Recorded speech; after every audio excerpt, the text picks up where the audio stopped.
So I'm Roberto Coulter. I'm a professor of microbiology and molecular genetics here at Harvard Medical School, and I've been here since 1983.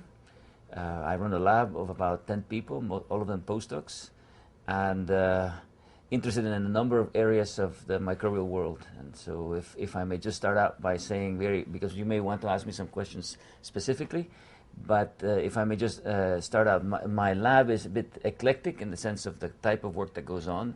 Some labs are very focused on certain areas, while if I would say anything characterizing my lab is that every postdoc that is here is focused on an area, but there's almost no overlap between postdoc to postdoc. So it may be difficult for me to tell you sort of what is my lab and what is my work, because it's not only a work that is covering many areas, but it's also something that 5 years ago was very different than now.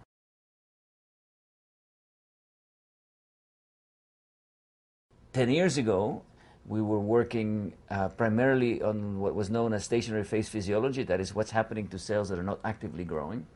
And that at the time had been the culmination of 10 years before that, where we had sort of begun to ask those questions, and by then the field, I mean microbial physiologists in general, had adapted to the idea that they should be looking at bacteria that were not growing, which was and so I decided at that time to abandon that to some degree and enter bacteria that were not only, either growing or not, but were growing on surfaces, or at least making a living out of surfaces. This was the concept of biofilms, and in the mid-90s, engineers were interested in that because of flow issues in tubes, etc.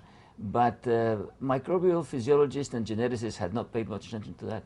So we began to make mutants in model systems.